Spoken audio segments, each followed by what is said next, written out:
నమస్కారం welcome to ASN news. రాష్ట్ర ప్రభుత్వ ఎన్నికల సమయంలో అనేక హామీలు ఇచ్చి అధికారంలోకి వచ్చిందని, అయితే గత 4 నెలల పాలనలో పెన్షన్లు తప్ప గత ప్రభుత్వానికి ఈ ప్రభుత్వానికి తేడా ఏమీ లేదని సిపిఎం పార్టీ రాష్ట్ర నాయకురాలు రమాదేవి విమర్శించారు. అద్దంకి పట్టణంలోని స్థానిక సుందరయ్య భవనంలో ఆదివారం సిపిఎం పార్టీ 11వ మహాసభను ఏర్పాటు చేయగా సిపిఎం పార్టీ రాష్ట్ర నాయకురాలు రమాదేవి హాజరయ్యి మాట్లాడారు. ప్రస్తుత ప్రభుత్వ పాలనలో విద్యుత్ ఛార్జీలు పెంచమని చెప్పి 17,000 కోట్ల రూపాయలు ప్రజలపై భారం వేసిందని, ఇసుక ఉచితం అని చెప్పి స్థానిక నాయకులు కన్ను సంధానంలో ఇసుక వ్యాపారం జరుగుతుందన్నారు. నాణ్యమైన మద్యం ఇస్తామని చెప్పి పక్కా ప్లాన్తో గ్రామాలలో బెల్ట్ షాపులు నడిపిస్తున్నారని మహిళలు చెప్తున్నారని, ఉప ముఖ్యమంత్రి సనాతన ధర్మం అంటే ఏమిటో ముందు చెప్పాలన్నారు. రాష్ట్ర ప్రభుత్వం అనేక హామీలు ఇచ్చి అధికారంలోకి వచ్చింది. అయితే గత 4 నెలల పాలనలో గత ప్రభుత్వానికి ఈ ప్రభుత్వానికి ఒక పెన్షన్స్ విషయం తప్ప ఇంకేమైనా తేడా వచ్చిందా అనేది ప్రజల్లో చర్చ ప్రారంభమైంది. పైగా విద్యుత్ ఛార్జీలు పెంచము అని చెప్పేసి విద్యుత్ ఛార్జీలని 17,000 కోట్ల రూపాయల భారాన్ని వేసింది. ఈరోజు ఇసుక ఉచితం అని చెప్పినా స్థానికంగా ఎక్కడికక్కడ ప్రాంతీయ స్థాయి నాయకులు వాళ్ళ కనుసన్నల్లో ఇసుక నడుస్తుంది, అందువల్ల పెద్దగా ఇసుక ఉచితంగా లభిస్తున్నది అనేటటువంటి వాగ్దానం కూడా అమలు జరగట్లేదు అని చెప్తా ఉన్నారు. మద్యం అనేది మంచి మద్యం ఇస్తామని చెప్పేసి పేరు చెప్పి ఈరోజు గ్రామాల్లో బెల్ట్ షాపులను కూడా పక్కా ప్లానింగ్తో ఎంత ఎక్కువ మందిని తాగిస్తే అంత ఆదాయం వస్తుంది అనే కాన్సెప్ట్తో నడుస్తున్నట్లు గొర్రెల్ని తినేవాడు పోయి బర్రెల్ని తినేవాడు వచ్చాడని చెప్పేసి మహిళలు మాట్లాడుకుంటున్నారు. దీన్ని పునరాలోచించుకోవాల్సిన అవసరం ఉంది కూటమి ప్రభుత్వం అని చెప్పేసి సిపిఎం విజ్ఞప్తి చేస్తూ ఉంది. అంతేకాదు ఈరోజు ఉప ముఖ్యమంత్రిగా ఉన్నటువంటి పవన్ కళ్యాణ్ నిన్న మాట్లాడుతూ సనాతన ధర్మాన్ని ప్రభుత్వమే అమలు చేయాలి అంటున్నారు. మేము అడుగుతున్నాం, పవన్ కళ్యాణ్ గారు మాట్లాడే సనాతన ధర్మం అంటే ఏమిటి? ఈ సనాతన ధర్మం వర్ణాశ్రమ ధర్మంతో కూడుకుందా, పితృస్వామి భావజాలంతో కూడుకున్నదా, లేకపోతే సమానత అనేటటువంటి సమాన ప్రాతిపదిక మీద ఉన్నటువంటి ధర్మమా తెలియజేయాలని చెప్పేసి మేము అడుగుతున్నాం. ఎందుకంటే భారతీయ సమాజంలో ఈరోజు సనాతన ధర్మం అనేటటువంటిది వర్ణాశ్రమం అంటే కులాల వారి నిచ్చెన మెట్ల కులాల వ్యవస్థని ఇదే ధర్మం అని చెప్పేసి ప్రచారం చేసినటువంటిది పెద్ద ఎత్తున ఈరోజు కూడా అది సనాతన ధర్మం అని చెప్పేసి చెప్తున్నారు. అలాగే పురుషులకి స్త్రీలు లోబడి ఉండాలి, ఆధిపత్య వ్యవస్థకి పైనటువంటి ప్రభుత్వానికి ప్రజలు లోబడి ఉండాలి అని చెప్పేసి ఒక అన్డెమోక్రటిక్ సిస్టాన్ని ఎస్టాబ్లిష్ చేసేటటువంటిది సనాతన ధర్మం అని చెప్పేసి చెప్తున్నారు. దీన్ని ప్రభుత్వం అమలు చేయడం అంటే ఏ రాజ్యాంగం మీద ప్రమాణం చేసి ఏ సమానత కోసం కృషి చేస్తామని చెప్పేసి ప్రమాణం చేసి వచ్చినటువంటి నాయకులు ఈరోజు అసమానతలకు మూలమైనటువంటి సనాతన ధర్మాన్ని అమలు చేయమని చెప్పేసి ప్రభుత్వమే అమలు చేయాలని కోరితే ఆయన చేసిన ప్రమాణానికే భిన్నం. వాస్తవంగా కేసు ఫైల్ చేసి ఆయన్ని విచారించాల్సినటువంటి బాధ్యత ఉన్నది. సమాజంలో బీజేపీ అధికారంలోకి వచ్చాక మనం చూస్తున్నాం, ఇంతకుముందు లేనటువంటి కులాల పుప్పట్లు, హత్యలు, అనేక రూపాల్లో దారుణమైన పరిస్థితులు మనం చూస్తూ ఉన్నాం. అలాంటి దారుణమైన పరిస్థితులకి ఆంధ్ర రాష్ట్రం ఇప్పటిదాకా దూరంగా ఉంది. డిప్యూటీ మంత్రిగా ఉన్నటువంటి ఉప ముఖ్యమంత్రిగా ఉన్నటువంటి ఆయన ఆంధ్ర రాష్ట్రంలో ఈ బీజేపీ ఏం చెప్పాలి, ఆయన స్పోక్స్ పర్సన్గా కనిపిస్తున్నారా అని చెప్పేసి అనిపిస్తూ ఉంది. ఇది ఆంధ్ర రాష్ట్రానికి చాలా నష్టం. అంతేకాదు ఈరోజు జనాభా లెక్కలు తీస్తూ ఉంటే మన రాష్ట్రానికి రావాల్సిన వనరులు వస్తాయి అనేటటువంటి ఆందోళన ఉంది. రాష్ట్రానికి రావాల్సినటువంటి హక్కులన్నీ కబళిస్తూ ఉన్నటువంటి పరిస్థితి. రాజధానికి ఇచ్చినటువంటి 15,000 కోట్లు అప్పుగా తప్ప గ్రాంట్గా ఇస్తున్న స్థితి లేదు. ఇరిగేషన్కి రావాల్సినటువంటి డబ్బులు లేవు. సో వీటి మీద మన రాష్ట్రాల హక్కుల కోసం కూటమి నిలబడితేనే జగన్కి భిన్నంగా ప్రజలు ఆదరిస్తారు. ఈరోజు అద్దంకి ప్రాంతీయ 12వ మహాసభలు మన అద్దంకి పట్టణంలో జరుగుతున్నాయి.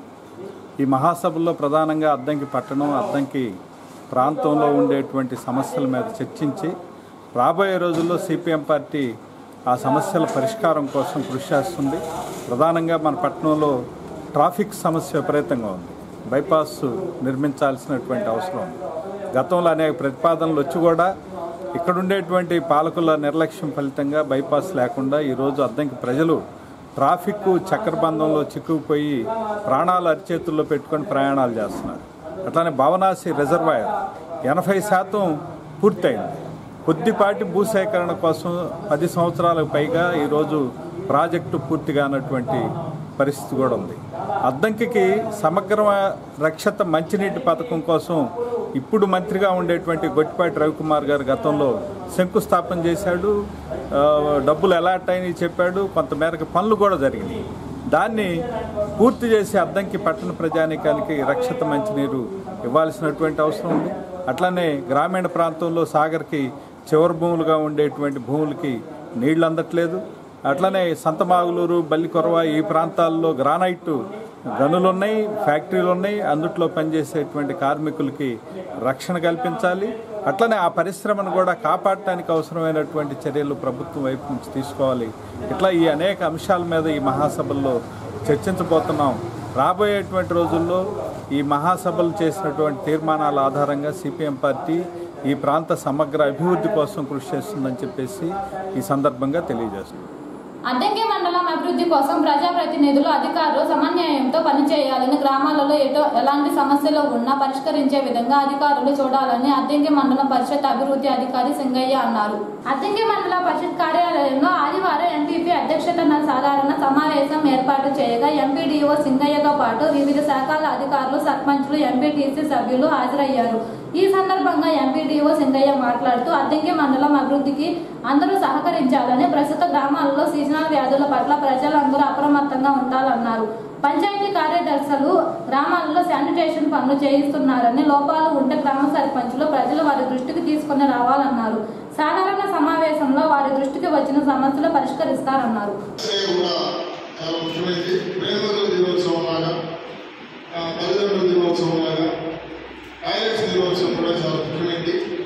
ఇది చిన్న విషయమే కానీ వాస్తవంగా చాలా పెద్ద విషయం. మనం 20 సంవత్సరాల క్రితం అయితే దాదాపు అందరం బయటకు వెళ్ళేవాళ్ళం. ఒక 10 సంవత్సరాలు ఎవరైనా లోపలికి మారేమో కానీ ఆఫీసర్లు, ప్రజాప్రతినిధులు వాళ్ళు అనేది కావాలి. 20 సంవత్సరాలు ఏంటంటే 100% బయటపై గత 15 సంవత్సరాలుగా ప్రభుత్వం చేసిన కృషి వల్ల 70 నుంచి 80% వరకు లోపలికి వచ్చారు. కానీ ఇంకా ఆ 70% మంది కూడా 100% టాయిలెట్స్ వాడుతున్నారని చెప్పలేని పరిస్థితి.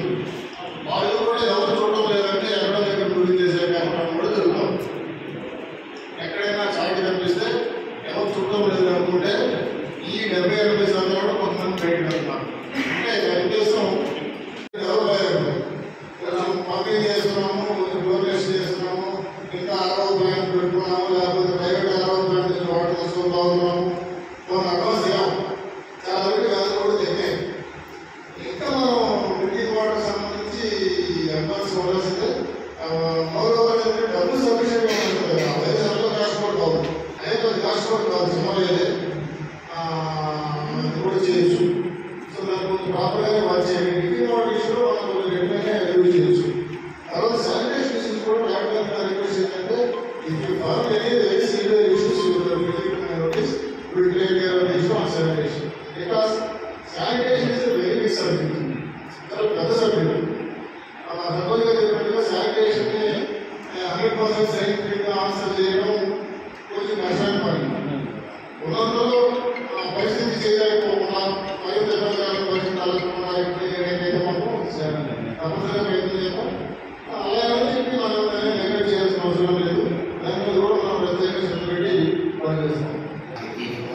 ప్రభుత్వం ప్రత్యేక కార్యక్రమం దీని ద్వారా ఇక్కడ విద్యార్థి దేశంలో ఎక్కడైనా ఏ రాష్ట్రంలోనైనా ఎటువంటి పోటీ పరీక్షలైనా హాజరు కావచ్చు.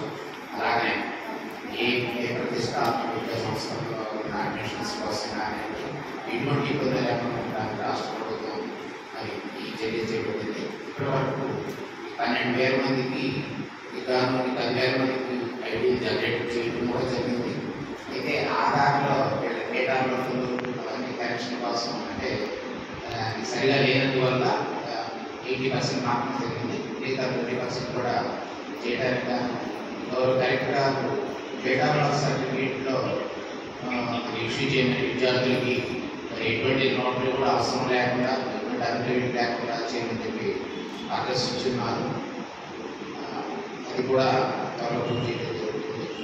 అలాగనే డిసెంబర్ 1వ వారంలో మెగా పేరెంట్స్ డే అనేది నిర్వహించడానికి రాష్ట్ర ప్రభుత్వం చర్య తీసుకుంది. మరి అలాగే ఉపాధ్యాయుల ట్రైనింగ్ క్లాసులు కూడా దశల వారీగా నిర్వహిస్తున్నాం. 57వ గ్రంథాలయ వారోత్సవాలలో భాగంగా ఆదివారం అద్దంకి పట్టణంలోని స్థానిక గ్రంథాలయంలో కవి సమ్మేళనం నిర్వహించారు. కవి సమ్మేళనంలో కవులు పాల్గొని వారి ప్రతిభను చాటారు.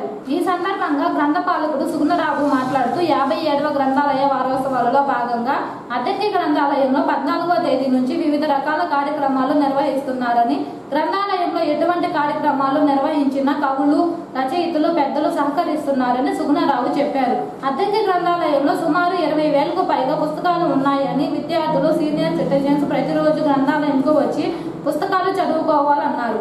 అందరి సహాయ సహకారాలతో అద్దంకి గ్రంథాలయం సొంత భవనం నిర్మించుకునేందుకు సిద్ధంగా ఉన్నారని, అధికారులకు కూడా కృషి చేయాలని తెలియజేశారు. నీకు పూర్వ వైభవం రావాలి శీర్షిక. మౌనమే నీకు ఇష్టం, మౌనంగానే ఉండమంటావు నీ సమక్షంలో. 40 సంవత్సరాల క్రితం ఇద్దరం ఎంత మంచి మిత్రులమో. కాలేజీ అవ్వగానే నీ దగ్గరకు నేను పరుగెత్తుకుని రావడం గుర్తుందా నీకు? ఈరోజు నేను మౌనం వీడి నీ గురించి చెబుదామని నిర్ణయించుకున్నాను. నువ్వెక్కడుంటే అక్కడ నీవు కల్పతరువు. నువ్వు ఉంటే కాలక్షేపానికి ఉండదు ఏ కరువు. మానసిక ప్రశాంతతనిస్తావు, న్యూనతాభావాన్ని పోగొడతావు. వయసు భేదం లేకుండా అందరినీ అలరిస్తావు.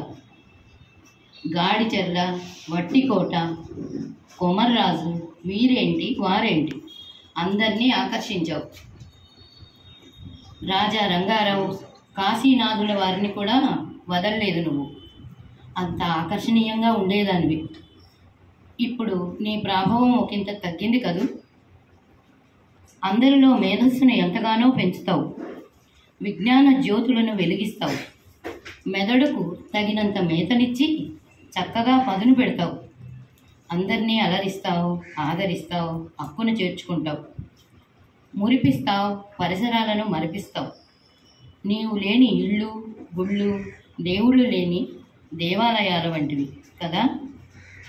ఇష్టపడిన వారికి ఆప్తమిత్రుడివి, జ్ఞాన ఆదరువి, నిరుద్యోగుల పార్టీ బోధి వృక్షానివి, విద్యార్థులకు విషయాల నిధివి.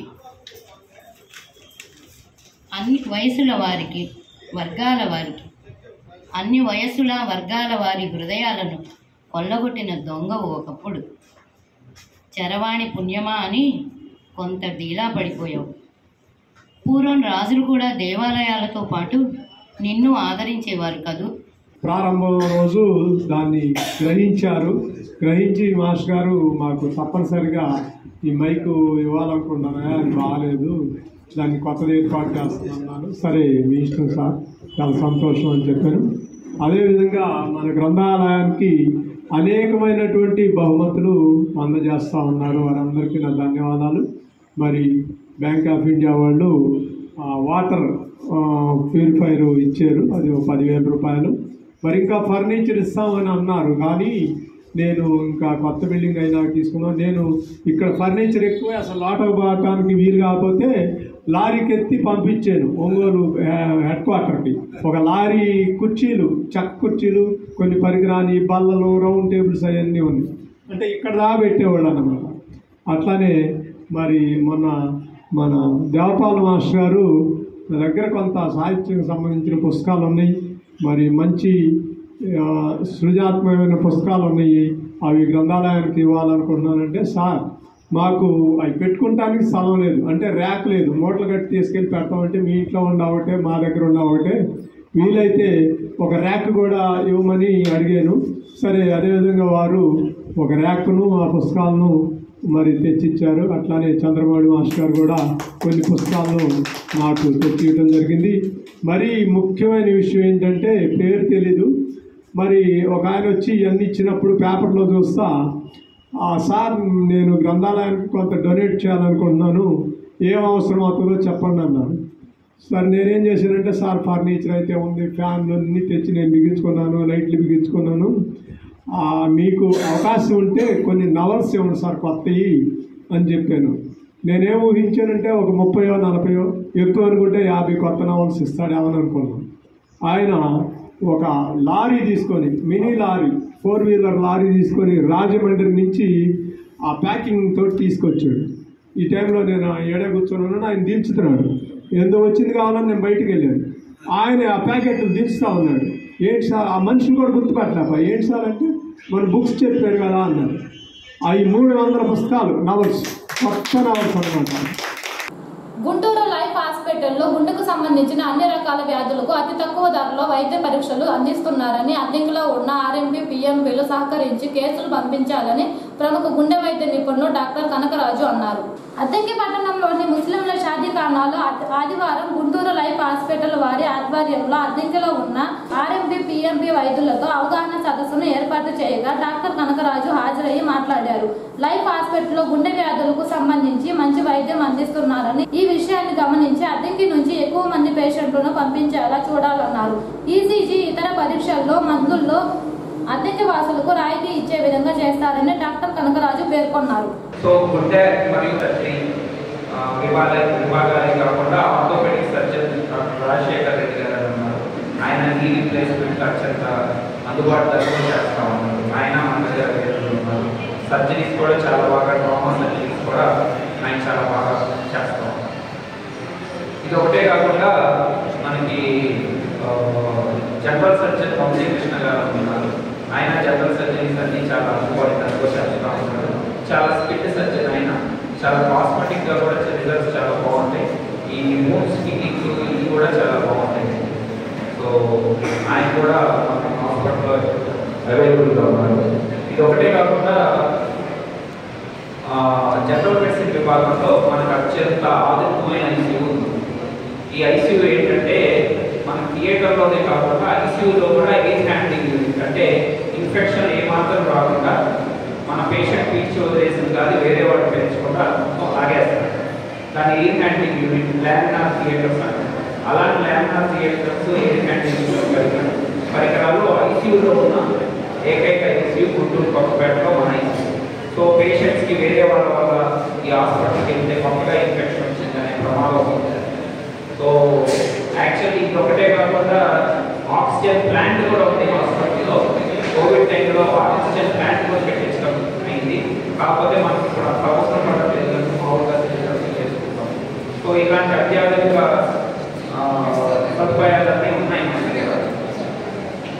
సో జనరల్ ఫిజిషియన్ డాక్టర్ గారు ఇద్దరు very experienced doctor Vijay Kumar గారు ఉన్నారు. ఆయన దాదాపు 20 years నుంచి లేట్ అవుతుంది. లేట్ అవటం వల్ల ఏమవుతుందంటే కాంప్లికేషన్స్ వస్తాయి. హార్ట్ కాంప్లికేషన్ మీకు బయట కనపడదు. కాంప్లికేషన్స్ ఏంటంటే ఈ వాల్ పంక్చర్ అంటారు. అంటే మన టైర్ ఉంది, టైర్ వీక్ అవుతుంది. టైర్ వీక్ అయితే మార్చుకోము, లేకపోతే ప్యాక్ చేయించుకోకపోతే పడిపోయి యాక్సిడెంట్ అవుతుంది.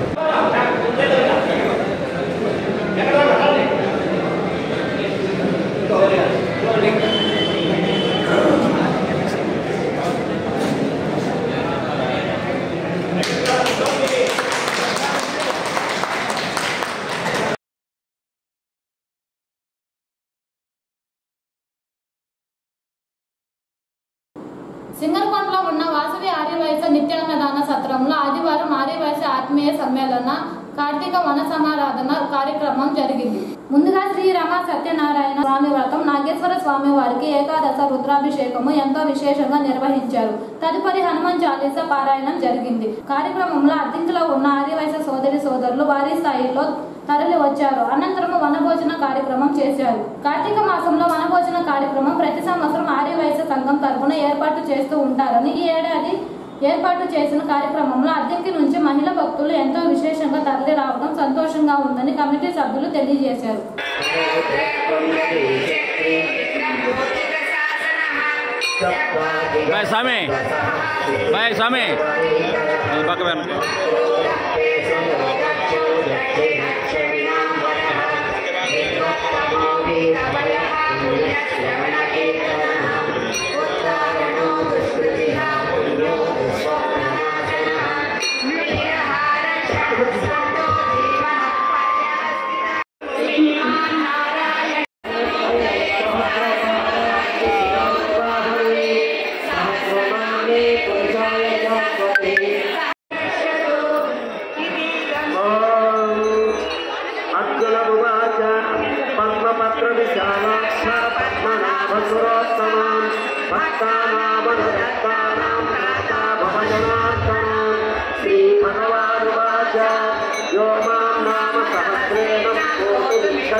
ఏసియన్ న్యూస్ సమాప్తం. నమస్కారం.